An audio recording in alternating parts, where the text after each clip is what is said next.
Hello दोस्तों, नमस्कार। My self Anoop Singh from ANDOD Ayodhya. आज के लेक्चर में हम पढ़ेंगे सोरगम की खेती के बारे में और बाजरे की खेती के बारे में। तो स्टार्ट करते हैं सोरगम को हिंदी में ज्वार और कहीं कहीं चरी के नाम से भी जानते हैं। तो जो सोरगम है ना, उसका जो वैज्ञानिक नाम है वो है सोरगम बाइकलर, और इसकी फैमिली है पोएसी फैमिली। मीन्स ये घास कुल का ही पौधा है, ग्रेमनी कुल का पौधा है। इसका जो नेटिव है, उत्पत्ति स्थान या जो इसका नेटिव प्लेस है वो अफ्रीका माना जाता है। प्रोटीन परसेंट इसमें आप देख रहे होंगे, प्रोटीन परसेंट 10 से 12% तक वेरी करता है ये, और इसकी जो वाटर यूज इफिशियंसी है वो 9.0 होती है। ठीक, बात करें फर्स्ट हाइब्रिड की, इसका जो प्रथम संकर जो प्रजाति थी वो जो है CSH1 थी, और ये कब रिलीज हुई? 1964 में। इसकी ईयर भी याद रखें। फिर है पार्शियल रूट पैरासाइट बीड। इसमें मतलब एक बहुत ही खतरनाक बीड होता है, पार्शियल रूट पैरासाइट होता है। ये जो वीड है, खरपतवार है, ये कहाँ पे होता है? जो इसकी जड़ होती है उसके जड़ के आसपास की लोकेशन पर या जड़ पर होता है, जिसका क्या नाम है? Striga species. ये पूछा जाता है कि सोरगम में जो पार्शियल रूट पैरासाइट बीड है वो कौन सा है, तो स्ट्राइगा आता है। तो आप स्ट्राइगा टिक कर दीजिए, इसको हाईलाइट कर लें क्योंकि ये क्वेश्चन आते हैं। फिर बात करें सीड रेट के बारे में, तो जो सोरगम की सीड रेट है वो दो भागों में यहाँ पर डिवाइड करी गई है। एक तो नॉर्मल है, जिसे जो दाने के लिए उगाया जाए, जिसे मतलब जो इसका जो उद्देश्य हो वो हमारा दाना के लिए हो, तो 10 से 12 किलोग्राम प्रति हेक्टेयर हो जाएगा फसल के रूप में। अगर बात करें चारे के लिए तो 40 से 50 किलोग्राम प्रति हेक्टेयर होता है। ठीक, ये तो समझ गए होंगे आप, क्योंकि जब फॉडर पर्पज़ के लिए होता है तो वहाँ पर ज़्यादा होता है, और जो ग्रेन पर्पज़ के लिए 10 से 12 किलोग्राम प्रति हेक्टेयर होता है। ठीक है, इसी क्रम में आगे जानेंगे।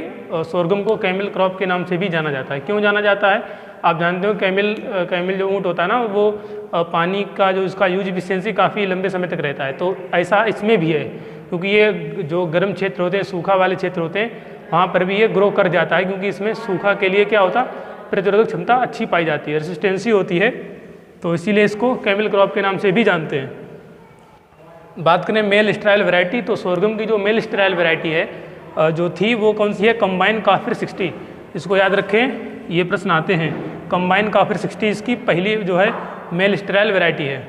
बात करें जलवायु की, तो सोरगम जैसा वो है, गर्म जलवायु वाला पौधा है, और बुआई का जो टाइमिंग है इसमें तीनों वैरायटीज़ का अलग अलग दिया गया है। अगर देसी किस्में हैं तो जून का अंतिम सप्ताह या जुलाई का प्रथम सप्ताह के बीच हम कर सकते हैं। संकर किस्मों के लिए जो हाइब्रिड वैरायटीज़ हैं उनका जुलाई का प्रथम पखवाड़ा कल मैंने बताया था ना, फर्स्ट फोर्टनाइट मीन्स जो है 1 से 15 तारीख तक और 15 से 30 तारीख तक 2 पखवाड़े होते हैं एक महीने में। तो प्रथम पखवाड़े की बात है तो 1 जुलाई से 15 जुलाई तक ये हो गया संकर किस्मों का, मीन्स हाइब्रिड वैरायटीज़ का। थर्ड पे है चारा, जो फॉडर पर्पज़ के लिए मई और जून में करते हैं। ठीक, इसी क्रम में हम जानेंगे वैरायटीज़ के लिए। तो इसकी जो वैरायटीज़ हैं देसी, संकर, संकुल और चारे वाली, इन 4 वर्गों में इसको डिवाइड किया गया है। तो देसी जातियों में वर्षा टाइप 22, मऊ टाइप 1 और मऊ टाइप 2, ये आप लिख लें। संकर जातियाँ ये दी गई सामने आपके SPH और SCSH करके। संकुल जातियों में CSP 1, 3, 5, 6, 13, 15। चारे वाली, इनको थोड़ा ध्यान देने वाली बात है, जो चारे वाली हैं उसमें क्या है ना, 1 कटाई, 2 कटाई और बहुत सी कटाई वाली, मीन्स इनमें आप 1 कटाई करने के बाद भी और कटाई कर पाएँ। तो पहली कटाई में देख रहे हो विदिशा प्रोग्रो चरी, UP चरी। 2 कटाई वाले में पूसा चरी, बहुत कटाई वाली MP चरी और सोरगम सूडान। ध्यान देने वाली बात है इसमें, ये सोरगम सूडान और प्रोग्रो चरी ये अभी तक पूछी जा चुकी हैं, तो इनको ध्यान रखें। नेक्स्ट है NPK का रेशियो। तो NPK का जो रेशियो है फर्टिलाइजर का वो 120, 60, 40 ये होता है संकर में, और 50, 30, 30 देसी में। ये रेशियो किस में दिया गया है? किलोग्राम पर हेक्टेयर में दिया गया है। ठीक है, तो ऐसा आप समझ सकते हैं। और दूसरा है, अच्छा इसमें जो नाइट्रोजन की वैल्यू होती है वो एक साथ नहीं देते हैं, आधी आधी करके देते हैं। आधी टॉप ड्रेसिंग में दे देंगे, आधी सोइंग टाइम की दे देंगे, लेकिन जो फास्फोरस और पोटास की वैल्यू होती है वो हम सोइंग टाइम ही दे देते हैं। फिर बात करें फसल अंतरण की, मीन्स जो स्पेसिंग होती है, तो संकर जातियों में 45-12 ये रो होती है, ये प्लांट होता है। ठीक ना, पंक्ति और पौधे की। और ये देसी में 45-12, और जो इसकी गहराई होगी दाने की वो 3 से 4 सेंटीमीटर की होती है। उपज की बात करें तो देसी में 15 से 20 कुंटल पर हेक्टेयर, और संकर में 35 से 40, और चारा लगभग 350 से 400 कुंटल तक होता है। अच्छा, इसमें जो स्पेसिंग चारे वाली नहीं दी गई, क्योंकि चारे में क्या ना, स्पेसिंग बिल्कुल कम कर देंगे, जिससे वो पौधे पास पास हों और चारा जो है ज़्यादा टफ ना हो, है ना। तो इसीलिए इसमें सीड की वैल्यू भी ज़्यादा रहेगी और इसका उत्पादन भी ज़्यादा रहेगा, क्योंकि इसमें दाने तो चाहिए नहीं, हमें क्या चाहिए? हमें चारा चाहिए। तो 350 से 400 कुंटल तक चारा प्रति हेक्टेयर के अकॉर्डिंग मिल जाता है। ये तो थी हमारी सोरगम की खेती। जानेंगे बाजरा की खेती के बारे में। तो बाजरा जो है वो भी ज्वार की तरह ही एक फसल है, और बाजरा का जो वैज्ञानिक नाम होता है वो है पेनिसिलियम अमेरिकैनम। कहीं कहीं आपको पेनिसिलियम टाइफॉइड्स भी मिलेगा क्योंकि इनकी स्पीसीज चेंज है, जीनस सेम है, ठीक है। पेनिसिलियम अमेरिकैनम और पेनिसिलियम टाइफॉइड्स। इसका जो क्रोमोसोम नंबर है ट्विन बराबर 14 है और इसका जो ओरिजिन प्लेस है वो है अफ्रीका। जैसा कि ज्वार का भी अफ्रीका था, बाजरा का भी अफ्रीका है।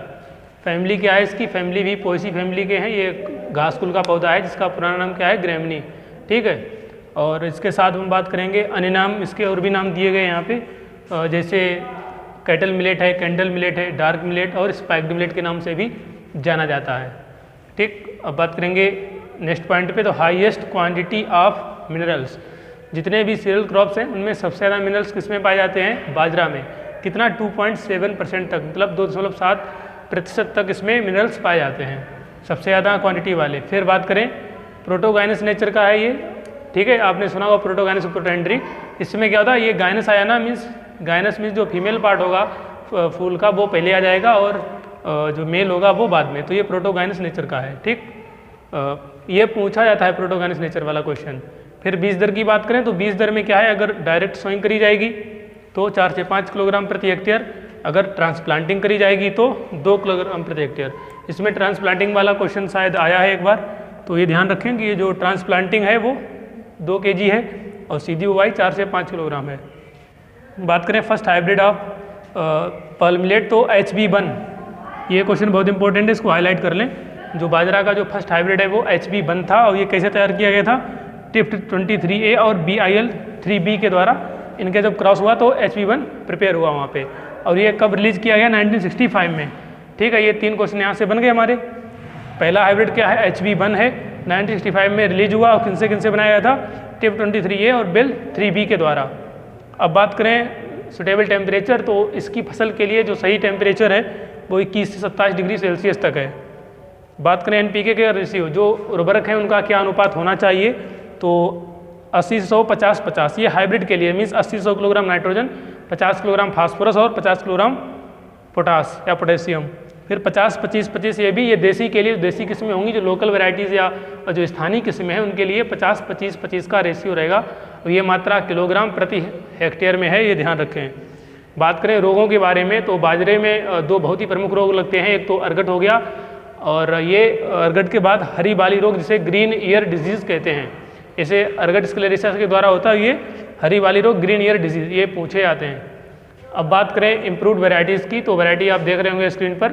वैराइटीज़ में देसी के लिए बाजरा आइसोलेटेड पूसा मोती, इसमें जो ये पूसा मोती वाला है ये बहुत ही इंपॉर्टेंट है, ये पूछा भी गया है। उसके बाद संकर में हाइब्रिड वैराइटीज़ में पूसा 323, 23 NHB5 स्क्रीन पर दिख रही है आपको। फिर है संकुल किसमें? कंपोजिट पूसा 383, HC4, SC4WCC75, ये सब कैसी हैं? कंपोजिट वैरायटी है, ये हाइब्रिड है, ये लोकल या देसी किस्में वो हैं, स्थानीय किस्में हैं। चौथे नंबर पे आता है चारे के लिए, तो चारे में जॉइंट बाजरा NB3, HB34। जब भी चारे के लिए कोई भी सोइंग करेंगे तो उसमें सीड रेट बढ़ा दी जाएगी क्योंकि जिससे स्पेसिंग कम हो जाए। जब सीड रेट ज़्यादा होगी तो स्पेसिंग कम हो जाएगी। फिर है सोइंग टाइम इसका जुलाई में ही है, सभी का देसी हो चाहे संकर हो, बस थोड़ा आगे पीछे रहता है, फर्स्ट फोर्टनाइट सेकंड फोर्टनाइट में, लेकिन होगा किसमें? जुलाई में ही करते हैं, ठीक है। फिर है स्पेसिंग 45 × 15 सेंटीमीटर, ये R होता है, ये P means row to row, plant to plant, पंक्ति से पंक्ति की दूरी 45 और पौधे से पौधे की दूरी 15 सेंटीमीटर। प्रोटीन परसेंटेज 11 से 12% होता है, जैसा कि ज्वार में कितना था? ज्वार में 10 से 12%, वो एक ही बात हुई, इसमें 11 से 12%। ईल्ड की बात करें तो 15 से 20 कुंटल पर हेक्टेयर। और जो ये टिफ्ट 23 है, ये क्वेश्चन आता है, जो 23 है ये क्या है? फर्स्ट मेल स्टेराइल लाइन थी जिससे ये HB1 डेवलप किया गया था, ठीक है। जो ये थी टिफ्ट 23 है, ये कैसी लाइन है? मेल स्टेराइल लाइन है, इससे क्या तैयार किया गया? HB1, ठीक है। अब हम जानेंगे जो सीरियल्स क्रॉप्स हैं उनमें प्रोटीन का परसेंट कितना कितना होता है। जो क्रॉप्स हम पढ़ चुके हैं ऑलरेडी वे, और जो पढ़ने वाले हैं नेक्स्ट लेक्चर में जो पढ़ेंगे उनका भी हमने यहाँ पर प्रोटीन का परसेंट रखा है, जिनको आप लिख लें। एक साथ लिखने पर आपको जल्दी आसानी से याद भी हो जाएगा। तो जैसे यहाँ पर दिखा होगा कि protein content in cereals crops, तो मक्के में होता है 10%। हालांकि जो यहाँ पर जो हमने रखा है ये वैल्यू जो है ये नॉर्मल वैल्यू है, ऐसा नहीं कि कुछ स्पेशल वैरायटी होती है उनमें इसकी मात्रा बढ़ भी सकती है, लेकिन जो सामान्य स्तर पर जो होती है मात्रा वो यहाँ पर रखी गई है। तो सामान्य मक्का की जो प्रोटीन परसेंट है वो कितना है? 10%। बाजरा का होगा 11 से 12%, चावल का 6 से 7%। क्योंकि इनमें क्या होता है ना, कुछ क्रॉप्स में ऐसी वैरायटी डेवलप करी गई हैं जिनमें नॉर्मल वैल्यू से उनकी वैल्यू ज़्यादा है। ठीक, तो चावल में 6 से 7%, गेहूँ में 11 से 12%। तो आप जानते हो गेहूँ में जो प्रोटीन होती है इसे क्या बोलते हैं, ग्लूटेन बोलते हैं, क्योंकि अब जो ये ग्लूटेन है इसी की वजह से इसका उपयोग किस में होता है, बेकरी उद्योग में होता है ना। फिर बात करें ज्वार की, तो ज्वार में 10 से 12%, जौ की है 11.5%। तो ये तो था प्रोटीन परसेंटेज सभी का। एक बार फिर देख लेते हैं, मक्के का 10%, बाजरे का 11 से 12, चावल 6 से 7, गेहूँ 11 से 12, ज्वार 10 से 12 और जौ का 11.5। मक्के की प्रोटीन को क्या कहते हैं, लिखवाया था ना हमने, हाँ, इन सभी को ध्यान में रखना। नेक्स्ट है कि टेस्टी पॉइंट आप ज्वाइन करिए एप्लीकेशन, जिससे आपको टेस्ट और नोट्स वहाँ पर आपको मिलते रहेंगे। हमसे जुड़ने के लिए धन्यवाद, नमस्कार।